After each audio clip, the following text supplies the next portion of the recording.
राधे राधे भक्तजन। आज मैं भगवत गीता के 8वें अध्याय को प्रारंभ करने जा रही हूँ, तो आप इसे ध्यानपूर्वक सुने। भगवत गीता के 8वें अध्याय में भगवत प्राप्ति के बारे में बताया गया है। श्लोक 1। अर्जुन उवाच।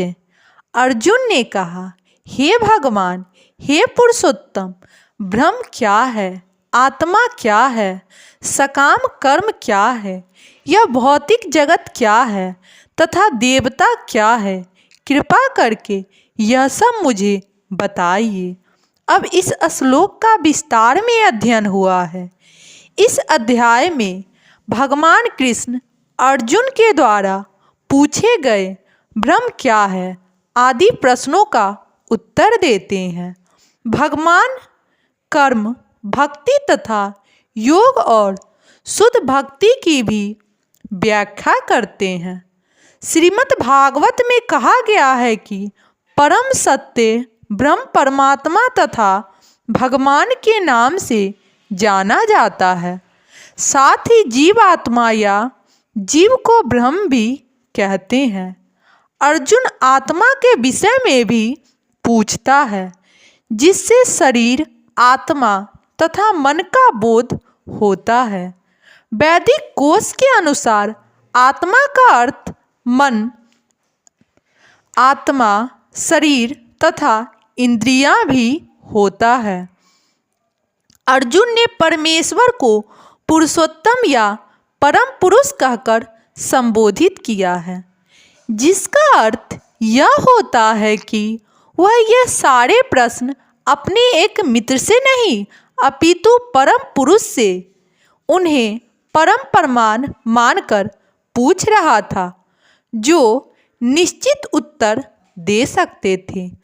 श्लोक 2 में बताया गया है, हे मधुसूदन, यज्ञ का स्वामी कौन है और वह शरीर में कैसे रहता है और मृत्यु के समय भक्ति में लगे रहने वाले आपको कैसे जान पाते हैं। अब इस श्लोक का विस्तार में अध्ययन हुआ है। अधिज्ञ का तात्पर्य इंद्र या विष्णु हो सकता है। विष्णु समस्त देवताओं में, जिनमें ब्रह्मा तथा शिव सम्मिलित है, प्रधान देवता हैं और इंद्र प्रशासन देवताओं में प्रधान है। इंद्र तथा विष्णु दोनों की पूजा यज्ञ द्वारा की जाती है। किंतु अर्जुन प्रश्न करता है कि वस्तुतः यज्ञ का स्वामी कौन है और भगवान किस तरह जीव के शरीर के भीतर निवास करते हैं। अर्जुन ने भगवान को मधुसूदन कहकर संबोधित किया, क्योंकि कृष्ण ने एक बार मधु नामक असुर का वध किया था। वस्तुतः ये सारे प्रश्न जो शंका रूप में है, अर्जुन के मन में नहीं उठने चाहिए थे, क्योंकि अर्जुन एक कृष्ण भावना भावित भक्त था। अतः ये सारी शंकाएं असुरों के सदृश है। चूँकि कृष्ण असुरों को मारने बारे में सिद्धहस्त थे, अतः अर्जुन ने उन्हें मधुसूदन कहकर संबोधित करता है, जिससे कृष्ण उसके मन में उठने वाले समस्त असुरी शंकाओं को नष्ट कर देते हैं। इस श्लोक का पर्याय काले शब्द भी अत्यंत महत्वपूर्ण है, क्योंकि अपने जीवन में हम जो भी करते हैं उसकी परीक्षा मृत्यु के समय होती है। अर्जुन उन लोगों के विषय में जो निरंतर कृष्ण भावनामृत में लगे रहते हैं, यह जानने के लिए कि अत्यंत इच्छुक है कि अंत समय उनकी क्या दशा होती है। मृत्यु के समय शरीर के सारे कार्य रुक जाते हैं और मन सही दशा में नहीं रहता।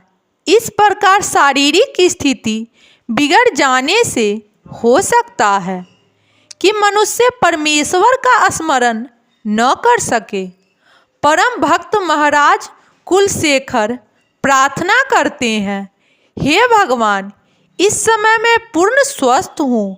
अच्छा हो कि मेरी मृत्यु इसी समय हो जाए, जिससे मेरा मन रूपी हंस आपके चरण कमलों रूपी नाल के भीतर प्रविष्ट हो सके।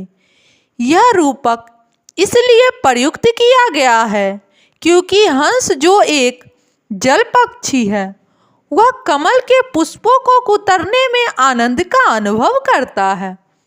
इस तरह वह कमल पुष्प के भीतर प्रवेश करना चाहता है।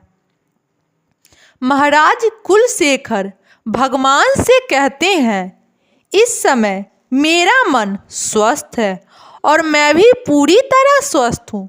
यदि मैं आपके चरण कमलों का चिंतन करते हुए तुरंत मर जाऊं, तो मुझे विश्वास है कि आपके प्रति मेरी भक्ति पूर्ण हो जाएगी।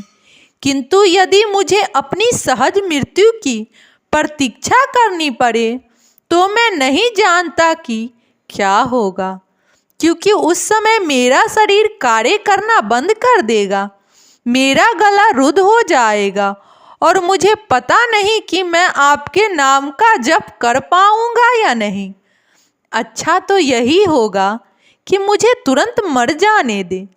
अर्जुन प्रश्न करता है कि ऐसे समय मनुष्य किस तरह कृष्ण के चरण कमलों में अपने मन को स्थिर कर सकता है।